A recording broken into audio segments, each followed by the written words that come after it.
Welcome, friends, to the Friends That Carry On podcast, where we dive deeper in our trips, unpack tips, and everything in between. The one who holds the tchotchke is your host. Get ready for your ears to go on a trip with your favorite group of friends.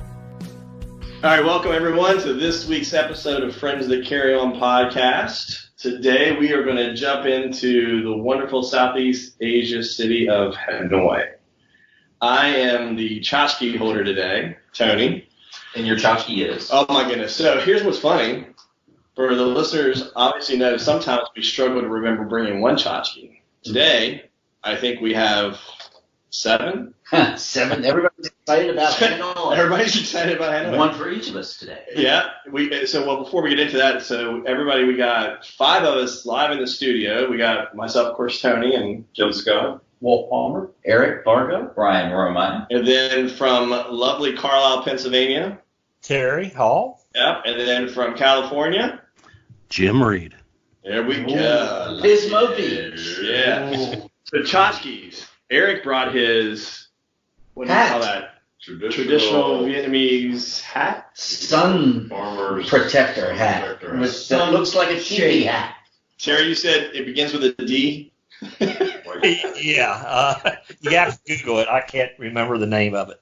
Yeah, it's the pointy pyramid hat. Pointy pyramid hat, yeah. And I've tried to wear this thing in the yard while doing yard work in the summer, and it's, I don't know how they've worn this thing for thousands of years because it bangs into everything. Walls, and I'm like, and I'm doing something, and I hit it, and I'm like, oh, it's there, and I knock it off my head, and I'm like, how have they done this for They're thousands? just more skilled than you. You think? That's why I'm Italian, not Vietnamese. That's why I only like to So what else we got? I spend time. got my dong. Very good. Yeah. Well, good thing you have that. Yeah. For listeners, that's the China or Vietnamese currency. Terry and Jim, did you bring your dong? It's with me. So, dong, what was the conversion? Was it 20? About 20,000 dong, equal $1. $1, yeah. That's a lot of dong. And beers were how many dong? Beers were 5,000 dong. And that equates. And for those who suck at math, that's 25 cents. 25 cents for a beer. That's for the warm beer. Yeah, we paid twice that and went over to the cold side. 50 cents for a cold beer. Ours was cold, though. But I also have another tchotchke. Oh. So, who's our favorite guy that we talk to on the beer corner that brings all the wonderful little things? Chang. What's his name? The shoe fixer. Yeah. Chang. Is that his name? What is it, Jim? Jim? The guy that he started doing shoes and now he was doing the lighters and I bought the lighter from. You did buy it. You just asked me too quickly. It's not Min. He's the other one. Yeah. Anyway, so I got a wonderful little Zippo type lighter with the Vietnamese star kind of going on top. So it's kind of cool little tchotchke right back. Yeah. Very nice. What else we got? Quinn. His name's Quinn. Quinn, way to go, Jim. Yeah, nice job. There we go. So, wow, we just talked 5 minutes about tchotchkes. Well, how about a quick story on Quinn real quick, Jim, to let us know why he's a buddy of ours? Sure. Why he's a buddy of ours? Because since our very first trip there in 2012, he's been taking care of us. Originally, he was a shoe shine boy who stitched me up when I hit my head in the toilet trolls stone toilet. He let us taste his mom's wine and use his pee hole once. Let me, not Terry. Oh. And for the last few times, he's been selling things and just always stops and says hi to us. He's a good guy. Yeah, he's pretty great. He right. Now he goes around to all the corners and beer corners and every place, and he was doing wallets and lighters. It was also interesting that it comes into the city, Hanoi, and works, 4 or 5 days straight, or maybe 6 days straight, then goes back to his family for a couple of days, and then comes back and hits it hard again. Which is true with a lot of the vendors. They just come in and sell for 5 or 6 days and then go see their families. Yep, it was cool. Yeah. And the shirt lady. You saw the shirt lady? We saw a lot of people. Yeah. Well, before we get into the street life, okay. So we've all been there different times and some more than others. So everybody please jump in. I mean, one of the first places that we went when we came in from Siem Reap, Cambodia, and flew in, and the first place we did was after obviously we checked into our place was head down. What's the name of the little island, kind of the turtle island place, guys? Remember that? Ho Chi Minh Lake. Yeah, Ho Chi Minh Lake, yeah. And the little, what do you call it, shrine right there in the middle? Yeah. Like Nong Sok or something like that. Yeah. Yeah, which is an interesting, like, little temple / shrine. And Right, little bridge. yeah. It's an island out in the middle of a pond. Yeah, in a pond. And just kind of an interesting place to kind of go and visit. And I know there was something related to the turtle shrine they had in the middle of it. I can't tell you what it was, honestly. It didn't have English. Right. You know what?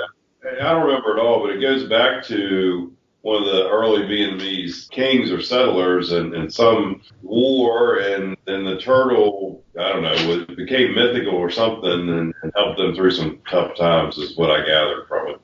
Yeah. So, Well, you're way ahead of us. Yeah. Glad you got something out of try to help. But then we just kind of walked around the city, kind of did a little, I guess, walkabout, kind of down around that area.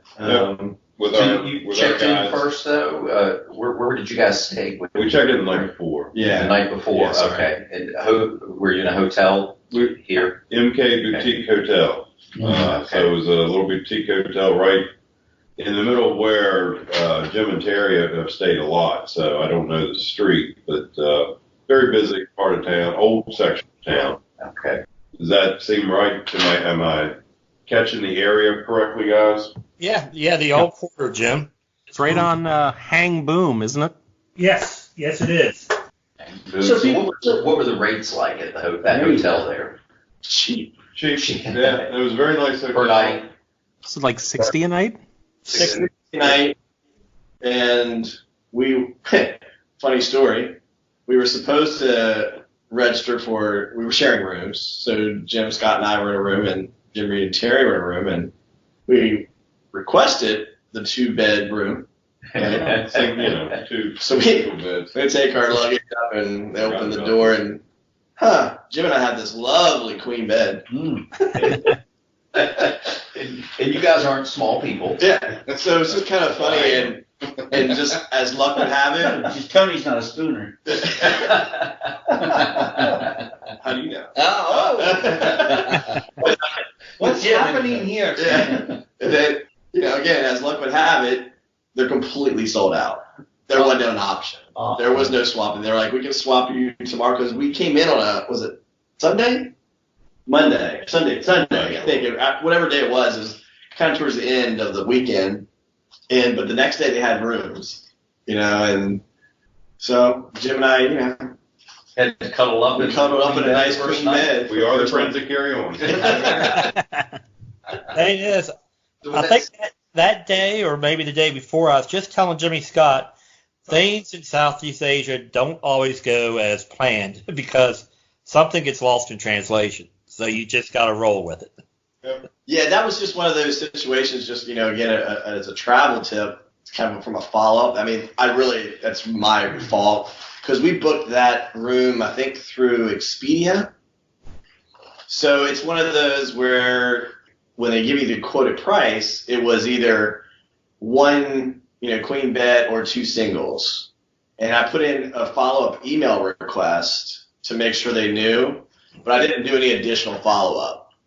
So I never really got a response to that. They really didn't follow up on that email. And then, so that's one of those things that you just kind of have to make sure you plan in advance when you know that's an option. So like in Cambodia, ending up with a tuk-tuk rather than a car, which we'd asked for. It's just things don't always go right. All sounds like a very convenient excuse for Tony to be able to sleep with Jim. Don't set up.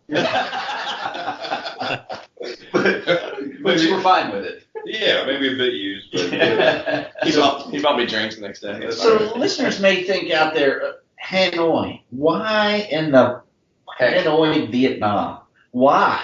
what brought that on the radar? You know what I mean? So it goes back to you and Terry, Jim and Terry, right? Isn't that where you guys were when you were thinking of what to do for your 50th birthday, Jim? You guys were in Hanoi? We were actually in Cambodia. We were at the temples. That was right after we left Hanoi. We went into there.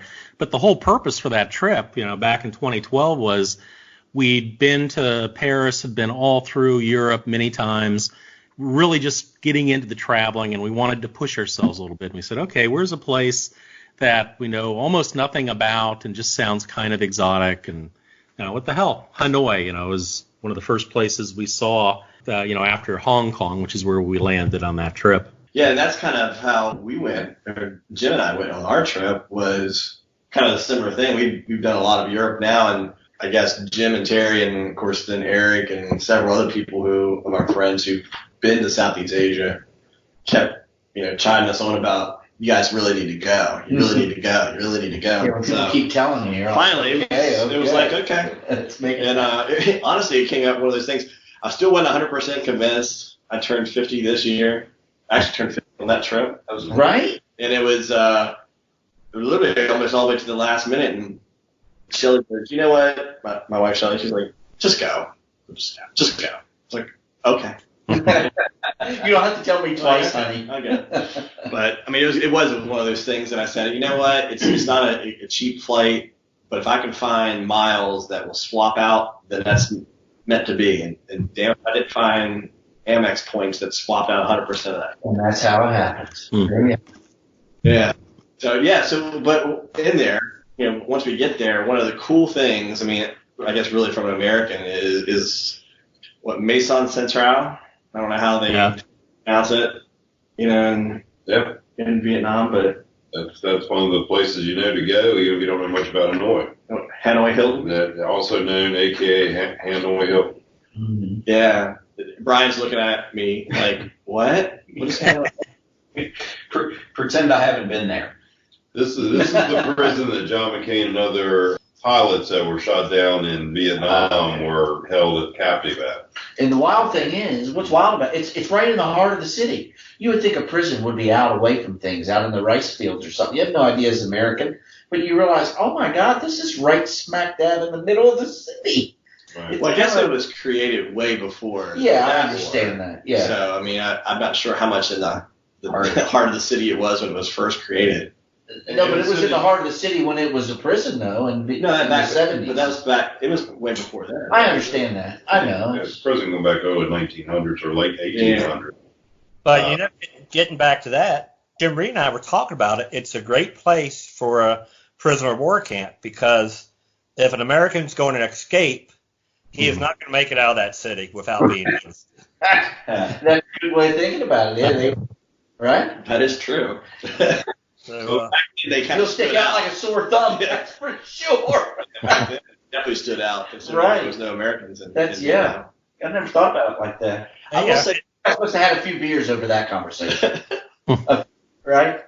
But it was pretty funny though, just to show how we travel now, that Jim and Terry had been there several times, and they were like, all right, look, we've been inside of here multiple times. I really don't need to do this again. See this coffee shop, this is where we're going to go. You and Jim go down there and just come back. We'll wait for you. So they just kind of dropped us off. And that's one of the only museums that, and I guess just, I was a little afraid because there's been several places on this trip through Southeast Asia where English wasn't quite as prevalent. And I really was interested in reading about some of the things that was in there. So I usually don't do this, but I did do the audio tour. So I don't usually do that. I don't either. And it was one of those things I was just really curious to see what they would say about certain things, honestly being as an American. But also, they do have a really, really good love affair with the French, don't they, guys? Right, yeah. Being a little sarcasm there, people. How so? Oh, my goodness. I mean, the guys have said before we travel that they really don't have a hatred towards Americans. I mean, it just really didn't exist. I wouldn't say that's the case with the French. I mean, just because of the French were very much not only occupied them but oppressed them for years, and decades and decades, from the mid-1800s through, 1954, thereabouts. And then this prison, though it's, from an American standpoint, we think it was a Hanoi Hilton because of the Vietnam War, but this has been a prison since, I believe, the early 1900s or late 1800s. And it was a brutal prison, and it was occupied by the French. The French ran it as a prison and held the Vietnamese people, that political opponents and other folks, and there were some brutal conditions in there. Have you ever seen a stockade like you saw when you first walked in there, where they're all lined up sitting down and their legs are locked in? No, I hadn't seen that before. Right? I had never seen that before. How did I describe that pretty good to the people? Yeah, I mean, there was a lot of things. That's as close as I think I've ever been to a guillotine as well, to be honest. A real one. Yeah. Right. Yeah, with a blade in it. Yeah. Yeah. Was it shiny? It was shiny, very shiny. Right. I know. It's crazy. It's still operating to this day. Well, he didn't pull the He didn't pull the rope. I tried to get Jim to sit in there, but he just messed me. And you know what's funny? We never saw anybody sticking their head through there, taking stupid selfies or silly pictures, right? But I would say, again, it was interesting, and we were talking about too. Again, they call it the Hanoi Hilton, but it was as much about the French occupied time frame as it was, the American stuff. But it was interesting, the American rooms that we toured, just to kind of hear it, and and I don't want to get too political, but it is funny that when we talk about history in general, usually it's the winners who get to tell the story. Mm-hmm. I mean, this really wasn't a winning situation, and it's funny. Everything is described as the imperialist occupation by the United States. Yeah, American imperialists. Yes. Mm-hmm. But again, there's never really, and again, for me, there's never really a wrong or a right a lot of times in situations like this. It's just how it's interpreted and what's going on. But one of the things we love about travel is getting to walk in another person's shoes and seeing how things go and just getting a different perspective on life. And, when you see and hear, and it doesn't mean I necessarily agree with all of it, just like half the stuff I read here in the United States. But when you get to kind of see a little bit different perspectives, I think it gives you a lot more empathy towards just humanity in general and just the places you visit, and whether you disagree with them as a country in the past or not. It just really, I think, gives you a different perspective on life. And well, then you also look at the little time period that America was over there fighting, and realize that pales in comparison to the long struggle against the French. That this was really a century-long attempt for freedom. And so, it puts our time in there in a completely different context. Yeah, and what I found interesting, taking that to a couple different levels. One, a lot of these prisoners that the French had, the Vietnamese prisoners that the French had in there, they became they formed their own political party uprising and kind of gravitated in the end towards the Communist Party just because that's who kind of embraced them. But the French prisons kind of is what started and provoked the Vietnamese uprising. So that in itself was pretty cool. And then you see all these harsh conditions, and Tony talked about perspective. You get to the American part of it, and going through the French and Vietnamese part, it's a dank, dark prison, and you get there and it becomes more colorful and the pictures are brighter and all this. And they're showing the American pilots playing volleyball, basketball, all this other type of stuff. So it's kind of interesting. And of course, we know from John McCain and some of the others how badly they were beat up in their time there. So we know a little bit about it. But it's just interesting the way they portray it. And of course, they're not going to portray themselves in a bad light. Right. Yes, it was a political prison. It is from their prerogative. Yes, absolutely. They get the right to that. Any idea how long it operated, like when it stopped operating? Yeah, when did it turn into a museum type deal? That I don't remember. You guys remember? Cherry Jim, you guys? I'm sure. I don't know. But I don't recall that. Yeah, I don't remember. But again, from an American standpoint, I had that thought at one point, just reading through it. If you just imagine the North and the South of the United States, we went through a civil war, right? So now you got North and South Vietnam. What if Russia had come in and said, you know what? I really support the Southern, the Confederate side, and jumped in and helped out. mean, Yeah. that's kind of the same. Well, that kind of did happen. The French did help the North, right? I'm talking about the Civil War, though. You're back. You got to go back to when we get our independence. Oh, okay. You said Civil War. Yeah, but that Civil War, not Revolutionary not War. helping us. The Hanoi Hilton was demolished in the 1990s, all but that front part that we see. So that would have been when it closed down. Yeah. So Jim, when it was demolished, was that kind of on purpose, where they tore it down, or was that? Or was it bombed? Yeah, I guess that's what I was getting at. Any I don't idea? really know. Bombed. I think they just moved it, elsewhere. They had no more use for it since they no longer were fighting. And Yeah. Plus, by the 90s, Brian, if you're there now, you've got these large buildings, skyscrapers, sort of coming up out of the ground all around it. So probably more economic development and such. Yeah. Okay. That's why they did tear it down, actually, to build those apartment buildings. Yeah. Yeah, it got mixed into some development there. It's an interesting place to visit. I mean, I highly recommend So it. Hanoi today, is it more democracy or communism, or in the middle someplace? There's still a communist party, and economically, it's still a sort of selective. They use the free market to a degree, but they also have high restrictions on your business owners. I think Jim and Terry were talking about the guy that owns the Acoustic Cafe, which is a little bar, how restrictive and taxes and stuff they have to pay. So there's a lot of restrictions. They're still considered a second world economy. It hasn't grown. Because I was asking, because there's a lot of things going on.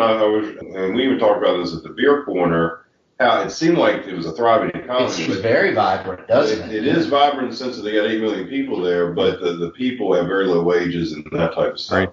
There's stuff going on. It's very controlled, but they are allowing economic development too. But I think just from a perspective standpoint, people think about communism, and not that it's not, a repressive regime, but when you're walking down the street, and we were walking in the middle, and you see, in essence, kind of like a mall, and I see Neiman Marcus, Rolex, Saks. You've got. I'm like, Right. all right, come on. Right. This is not what an average American would think you'd be seeing in the middle of Hanoi in a communist regime. And they're becoming less. I mean, the economy does seem that. And I actually looked this up afterwards. And I was thinking the same thing on how their economy is rated. And this was just Google, so wasn't anything politically motivated.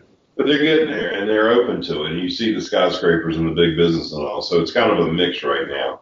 It's still got some handcuffs on them, but they're open to it. And they're letting stuff in. So bring me to the next question real quick. It's easy to flow through the city, no passports needed or anything like that? Okay, all right. Yeah, very secure. It's a very I always felt welcome I never felt unsecure. Gosh, it's so hard to describe. It's so difficult. Hey, Jim, You've Terry. been there, though. You've seen, you've been on mission trips and you've seen things. Yeah. And it's third worldish, but you can tell it's working its way out of it. Well, I was going to say, because Jim and Terry's been there more than us. One of the things I thought was interesting, and you guys can, elaborate on it a little bit, but we obviously stayed and spent most of our time kind of in the old quarter, the old central part of the city. But I thought it was interesting when we went out to visit the place to have lunch where, Bourdain had lunch with President Obama. right. That has a totally different vibe and a totally different feel than kind of like the old quarter. So I think it's like a lot of cities. It really just depends on where you are and kind of what to expect. And I don't know, have you guys explored any other? I know we talked about there's that one part of the city that you guys have never been down to near the bridge. We went to, I don't know if it's the same area, but after you guys left, there's a big museum, the Museum of Ethnography, that sort of looks at all the different clans and ethno groups in the area. And that's in sort of a newer part of town with more high rises and places like that.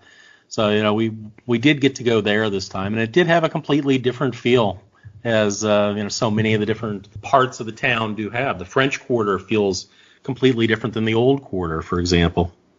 Terry, do you agree? Yes, and as we were talking, the area where the museum was, I think we both agree that's not someplace we'd really want to stay just because it's like any other city. Yeah. But the Old Quarter is definitely my favorite part of the town. Terry, you and I had an interesting conversation online. Was it last night or this morning?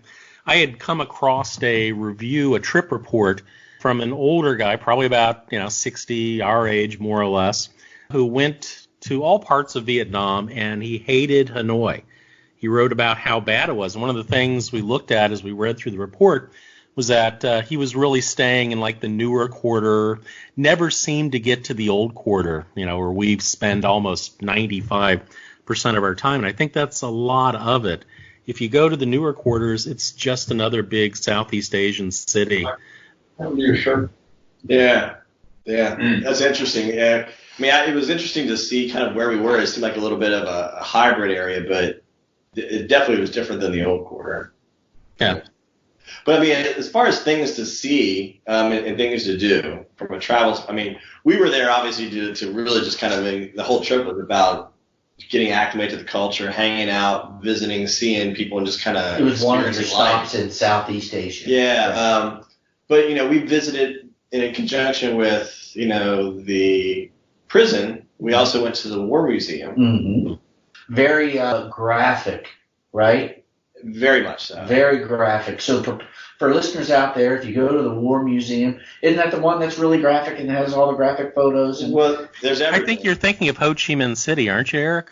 Oh, maybe I am. I'm getting confused. Thank you, Jim. It does kind of all run together. And that's the one where they had like the pictures of the kids that had Agent Orange attacks and stuff like that. My bad. There's a little bit of it from the various wars. Yeah. I will say it was kind of funny. There's about 5 different buildings in the War Museum, plus several outside areas. Mm-hmm. Not really laid off to say, hey, here's where you go next. You just kind of you got to meander around the right way. Hope you don't walk into the wrong door somewhere. But Jim, you were talking about United States being such a small, period of time where we were at war. Mm. That was one of the things I noticed when I took a picture of it in the War Museum, where they showed Vietnamese resistant wars. And of course, they call it against invaders. And it goes back to 214 BC, BC, right. All the way up through. And there must be 15 different occupations. Yeah. So it's kind of one of those things where, we think about Vietnam War because it had such a domestic impression on us. But over there, it really is just a small radar of time. Yeah. Yeah. So here's a question. So they've been occupied, for lack of a better term, since 2014 BC. As a people, one of the things we enjoy is culture and people. As a people, how are they as a people? I think they're the most resourceful people I've ever seen or met in the face of this planet. That's my personal opinion. The way they use resources and the way they can just do for themselves. It's kind of amazing. What about you and Jim and Terry? What do you guys think? I mean, because you've been there a lot. What do you? Personally, they're my favorite people in the world. Yeah, me too. Yeah, I just love the Vietnamese people. They're so nice and friendly, open, outgoing. Jim Reed said it before. They have no sense of irony. He can get dwell on that, but they're just such a great people. What they say, they mean. They're honest to their word, and I think you guys who were there for the first time, Tony and Jim, you probably saw half the places we went to in Hanoi. We'd walk in, and somebody I hadn't seen in a year would, look up and say, "Oh, hi, you're back." There'd be maybe about a 3-second delay, and then they'd, go through their mental Rolodex and figure, "Oh yeah, those were the Americans who sit on the beer corner here and drink beer. These are the guys who come into the cafe or eat here." I will say this. That was one of the most impressive things, and it wasn't just by 1 or 2 people. Right. We saw that time and time again, and what was interesting is it was one of the days I think that we split up, and Jim and I were just kind of walking around, and we stopped back at that same first bar. Tom's Tap, Tom's Bar. And what's her name was out there, and she sat down, and we sat down beside a Canadian guy. Well, we were sitting there drinking, and then this Canadian guy came, sat down. She did the same thing she did, to Jim and Terry when we first into town. They were by her bar, and just she remembered him, whatever. And now she knew he was Canadian, and so she couldn't remember his name, but hey, she just called him. Canada.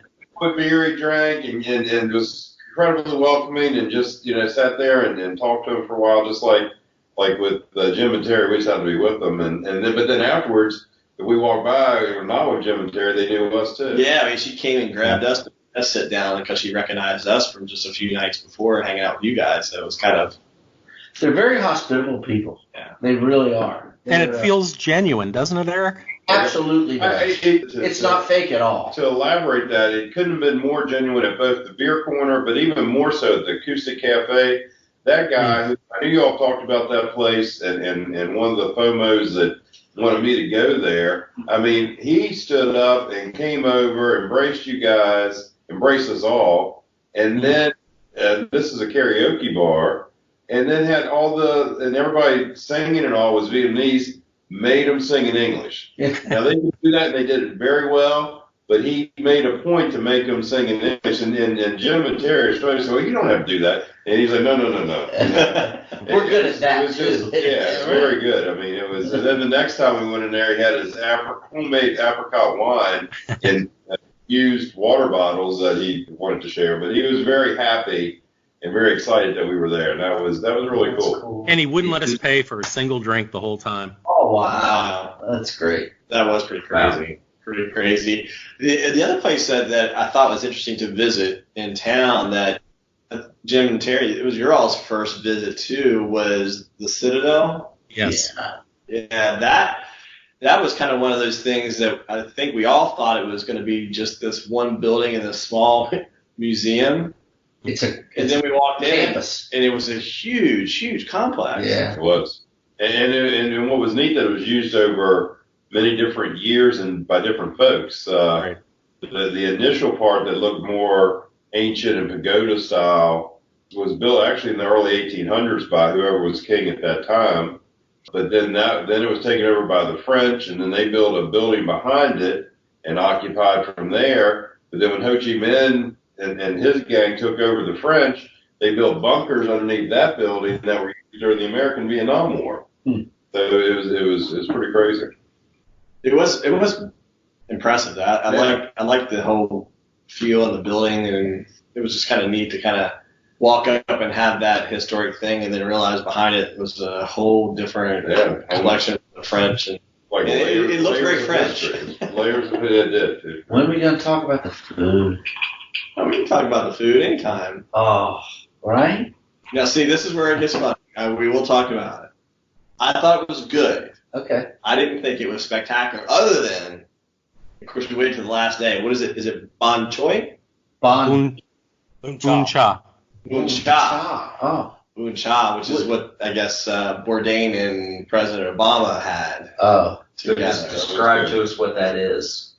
So it's everybody can jump in, but it starts with a giant bowl of herbs and greens that they bring for the table. All right. And then each person gets a bowl of broth that has sliced pork loin in it, then also pork sausage patties is the best way I know to describe it. Yeah. And then you get a giant bowl each of that kind of like a vermicelli rice noodle. A rice noodle, yeah. So then it's just up to you to put in whatever greens you want in, however much noodles you want. But one of the things I did love about almost all Southeast Asia is there was a heaping bowl of fresh chilies, right, fresh chopped garlic, and then vinegar and fish oil that you can just make whatever crazy concoction of it. And that's what made it good. And that, if we'd had that on day one, I probably would have made you guys several days. That was delicious. All right. It was good. It was very good. I like all the Vietnam. I love the banh mi sandwich. We did a lot of banh mi sandwiches. I really enjoy it all. I really like all. So what's the banh mi sandwich? The banh mi sandwich. Okay, so the one of the many good things, few good things they took from the French, I guess, is they learned how to make French loaf and French bread. They do a very good job at it. And it's sold everywhere it seems you can get it everywhere, and you can just walk around the corner and some lady's selling a banh mi sandwich, and it consists of usually pate, a liver pate, right? And it is greens, carrots, lettuce, things like that, and then it's deli meat maybe. Yeah. It's a variation. It can be different. But almost all of them come with like a lettuce or cabbage, right? Carrots, cucumber. Cucumber, right? Which they call pickles over there. Yeah. And like I said, you can put I like it with the liver pate because I love liver pate, and that's why I love the banh mi sandwich because you can get it without the liver pate, and sometimes they don't have it. I didn't have one liver pate. Oh, see, I love. Oh my God! Right, tell them, Jim, the liver pate makes it so much better. Yeah, that's the best, and we never had one.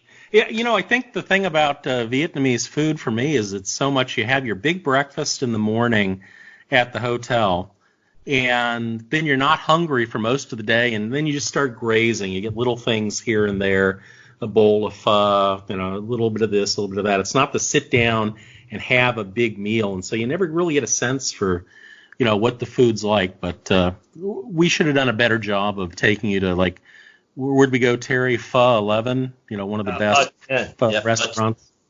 Yeah, I was just going to say, we did not really do anything with Tony and Jim street food wise at all, so they did not really get a hint of what the food's like in Vietnam.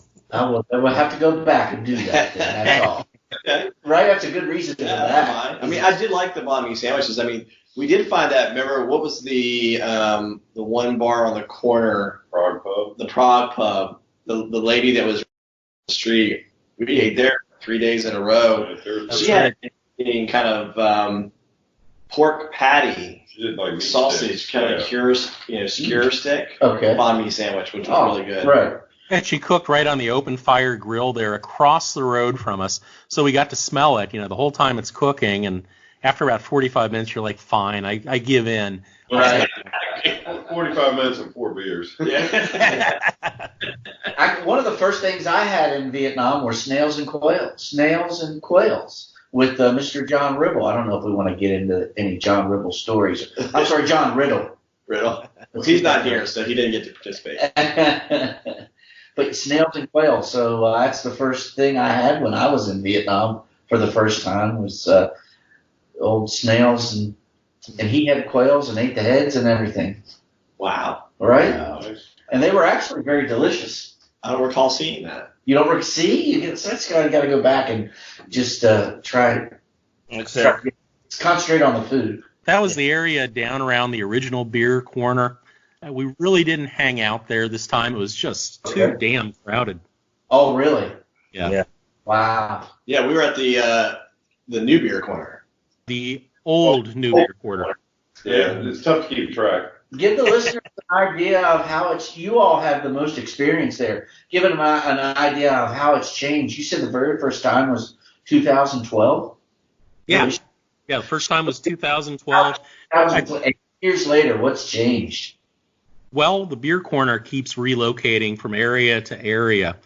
Terry, I think, had found something online about the beer corner, the original one, and so that's why we got the hotel that we got, and that's why we went there in 2012. But since then, every time we go back, you go to the place you went before, and it seems like it's not the hot spot anymore. It's not the cheapest and coldest beer or anything like that. So it just sort of keeps moving around.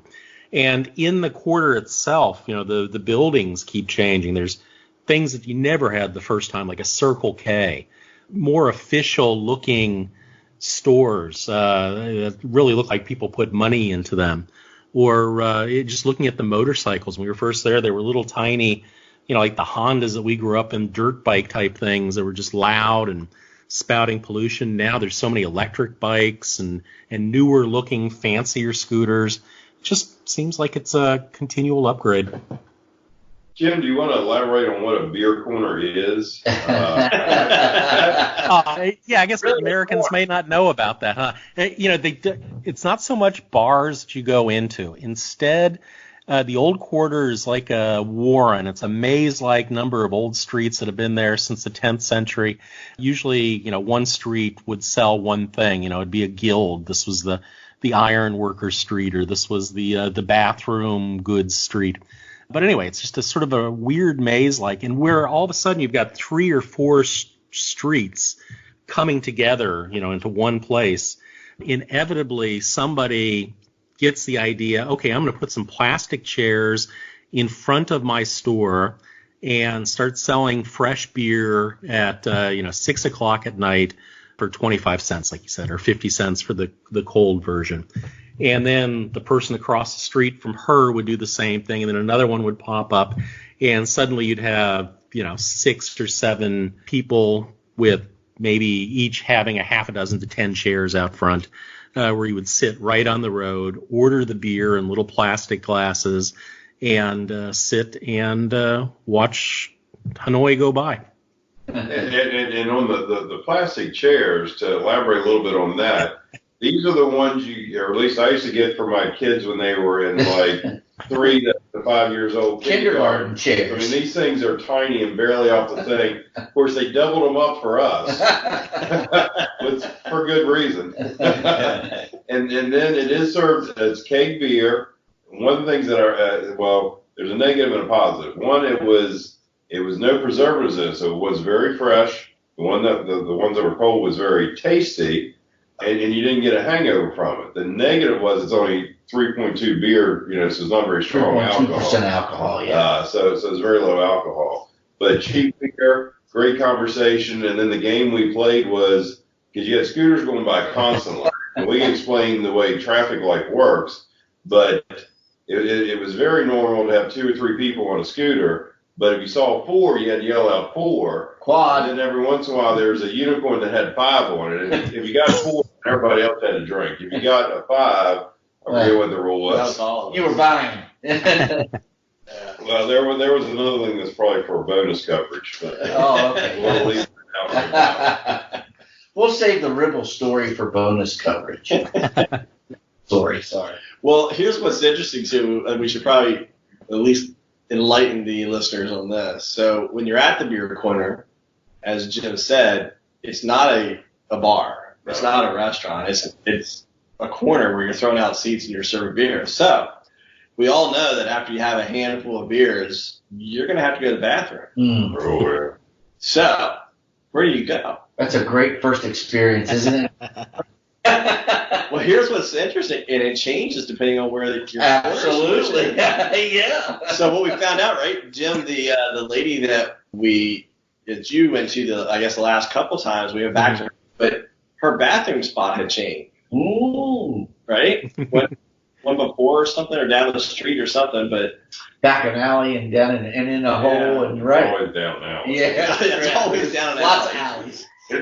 A narrow, dark, dank alley. Yeah. Where you walk past someone. By the way, I do have a live video that I took of walking back the alley, and I hope you stopped the video before you pee. No,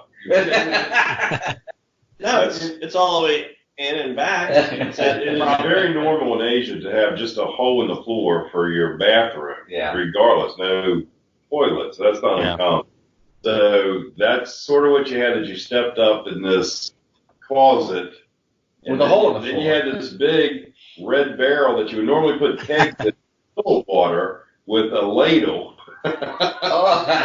And the ladle, you took the water from the ladle to flush whatever you did in the little flat hole that was there. It did have some, I guess, porcelain around it. It did. It had was flat. It was not. You don't sit on it. But for guys, it's not that bad. Yeah, let's be clear. There's not a guys and girls. Right. No, there's not just a hole. There's not a door. One for everybody. Right. Definitely unisex. Just one hole. There's a lot of brown stuff around the walls and all. Not sure what that's from. I can guess. And walking in and out, there were rats.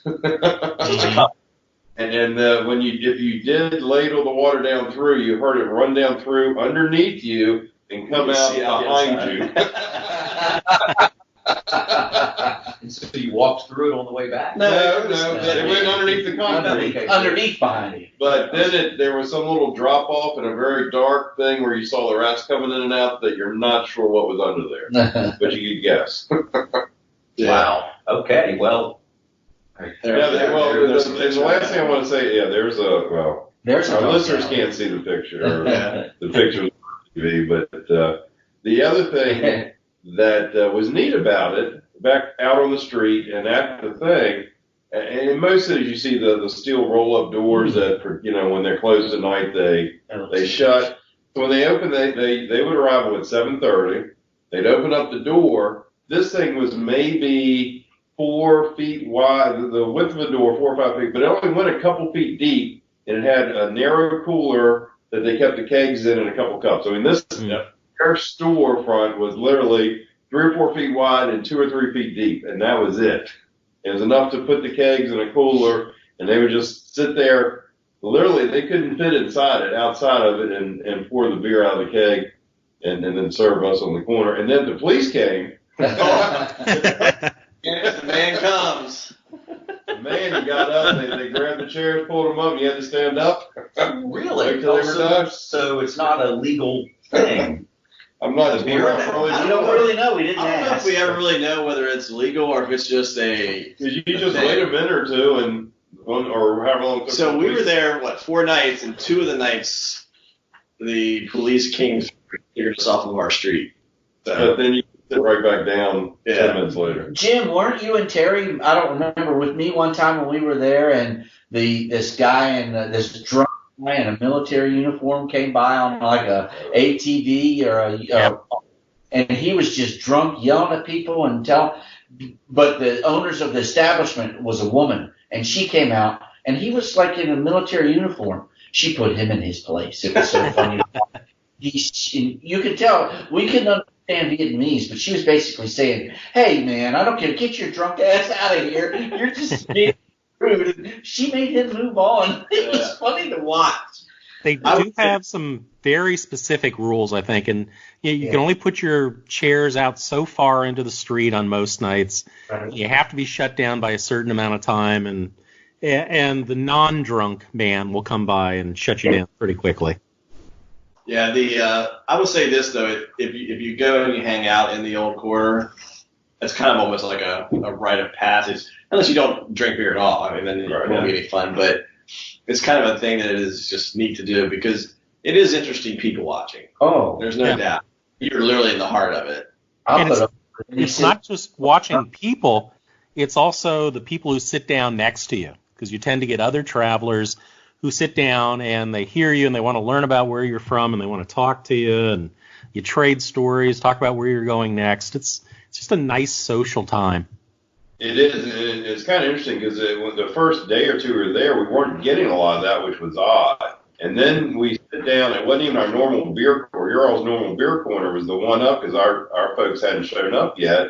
And there's a couple ex-British Pats there with their wives. We get chatting for a little while, and just sort of not even chatting that much, just sort of being beside each other. You know how that works. And you're so close. And then somehow we got talking where we were from, and we were like, well, we're near. Normally people don't know where Shepherdstown, West Virginia is. So we just say initially from D.C., but actually it's West Virginia, which is about an hour or so outside D.C. Said, do you all have a train station there? Well, and we don't really use it. And I said, I had an uncle is there a little college there also? I said, yeah. I said, I had an uncle who lived there, and I visited him, and then we, described it in Shepherdstown. He said, oh, Shepherdstown, that's it. And he had actually been to Shepherdstown and visited several times. In Hanoi. And he was in Hanoi. That's British Pat living in Thailand or Vietnam. So it's crazy, those little things that happen. That's what we met all the time. Hey, Jim Scott. Yes, sir. The day after you guys left, Jim Reed and I made the trip out in the countryside to this place called Tom Cat. Is that right, Jim Reed? Yes. And there's these 2 college-age girls there. And Jim Reed came up to me and said, I overheard these girls say they're from college in Pennsylvania. Yeah, me living in Carlisle, PA, he thought he'd point that out to me. And I thought, okay, they're from Penn State probably. So later on, we had lunch out there in the countryside, and the girls just happened to be sitting next to us. And I said, oh, by the way, what college do you go to? And the one girl said, we went to Dickinson, which is here in Carlisle. So I showed them my driver's license just to Carlisle, because what's the chances? And they said, oh, my God, you live right here on this street. That's 3 blocks from the college. I said, yes, it is. It's awesome. That's one of the great little bonuses of traveling is running into people like that. It just makes it a small world. It's really cool. Here's a little story on the people real quick. I can remember being there and from photographs. So you're sitting there at a beer corner, one of the beer corners, and I see this family out there with small children. This one these kids out there playing, they can't be 3 years old, maybe 3, 4 years old. And I'm kind of holding up my beer and I'm cheering it to him, just being funny. Well, the mother is sitting there with him, and she gives one of the beers to the kid, the little 3-year-old, and he picks it up and he cheers it with his sister. And I'm like, oh, that's so cool, that's so funny, let me get a picture. Well, as I'm getting a picture, he decides to take a drink. I'm like, better. And this kid can't, he's not much shorter than me, but he's only about 3 years old. So, yeah. So it's just, that's how the people are there. They're very accommodating and very outgoing, and they love to have a good time. The story that Eric just told ends with the kid kicking Eric's ass in beer pong. The 3-year-old. That would have been a great story. That is funny. It sounds like all my stories with Eric in college. We mentioned it earlier, but I think it's some place that is kind of, I think, near and dear to all of our hearts now, and probably more to you guys on the phone, but the Acoustic Cafe. I would say that it was a pretty cool experience. I think that really does show the humanity of the people, and just how genuine they are. And Jim, you mentioned when we kind of went in, just the genuine embrace and the welcoming in, and again sharing the wine and putting us at a table. I mean, literally getting a table pulled together for us both times we were in there. It's pretty kind of you don't have to do unique. that. Yeah, not at all. Not at all.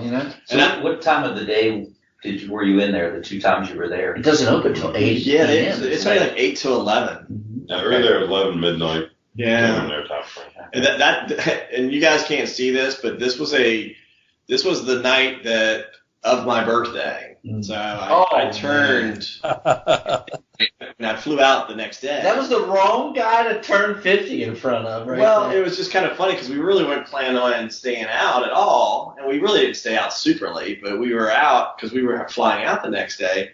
But it was our last night, so we went down to the Acoustic Cafe and was hanging out. And this is like he brings out the wine, and all of a sudden it's like 11:30, and then we're like, well, maybe we should stay out until midnight, for birthday. And then, but I have this picture, guys. It's not a great picture because it's a selfie, and again, it's 11:30. It's out on the street in front of it, and it's blurry. But it is just a funny picture, and you can just see the joy in his face, right? He was very happy that we were there. It was just very fun. But just loved it. That's what made, when people are that happy to see you and be a part of, it just makes you feel good, and that's what. For those of you listening out there who wants a little extra bonus, you need to sign up for because we got some good stories after hours at the Acoustic Cafe, but they're for subscribers only. So the bonus coverage. Bonus coverage people only. We are kind of getting close to the end for this episode. Jim, Terry, you guys got anything that you'd like to just kind of add, things we didn't hit on or talk about that you want to? I'd just like to ask you, other than the food, I know we'd really talked up Hanoi quite a bit. And I know you love Thailand, you love Cambodia. Did you find that Hanoi's a place you'd want to go back to? Well, I'll speak. I mean, I would definitely go back. I will say that I don't think I had the love affair that you guys did. I appreciated the people, and I think that would be more of the reason, just because it was pretty neat. But I would go back because I would like to explore the food a little bit more, and I probably would even like to explore the city a little bit more. And when I say back, I mean, Hanoi is one thing. I definitely want to visit other parts of Vietnam. Like that would be very important to me. But yeah, I would definitely go back to Hanoi. I'm the same way. I would definitely go back. I don't have it rated as high as you all do, but I very much enjoyed being there. And I would like to take some day trips outside the city. Right, yeah. Do that and become more well-rounded with that, with the whole country. Vietnam itself. Yeah. But I did enjoy it. I mean, nothing to take away from it. So that being said, I did have one question for you guys. Have any of you all been just outside a suburb called La Motte, the Snake Village? No. Is that where they do the Cobra dinners? So they have numerous restaurants specializing in Cobra foodstuffs. So basically, they take live cobras that they keep stored on the premises, and much the same way that you might find in the U.S. where live lobsters are stored at a restaurant. And if you order the cobra blood wine from the menu, the waiter takes a live cobra, kills it on the spot, drains the blood into a shot glass of rice wine, and tops it off with the cobra's still beating heart for you to gulp down. Nice. Now that is a challenge right there. There you go. And wow. And so it's about 10 to 15 minutes outside of the city. How many dongs that cost? I think Andrew Zimmerman did a video of that. At around 1 to 2.5 million dong, $50 basically. Oh. Yeah. That sounds like something Andrew Zimmerman would do. I will say too, just to throw in something we didn't talk about that we should definitely mention was egg coffee. Oh, the egg coffee. Describe it better. Yeah, I was going to say when you see it and everybody refers to it as egg coffee, it's more of people who drink lattes or anything like that. It's condensed froth. milk coffee. It's froth. I mean, they take egg whites and they basically whip the crap out. They of take egg whites, take condensed milk, pour it in coffee, and whip it up. Yeah, and so you get a very delicious. frothy coffee. A very sweet, rich, thick. I love it. I really enjoy it. It was good. It was very good. Well, speaking of coffees, another thing we never really had a chance to do with you guys, just the coffee culture, Tony. Yeah. Slow drip, very thick black coffee, half sweetened condensed milk. That's an incredible drink. Hey. So here's what I'm thinking. I think you guys deliberately held back just so we can go back. You'll never tell, will you guys? You'll never tell. Having a conversation and how many things we should have done.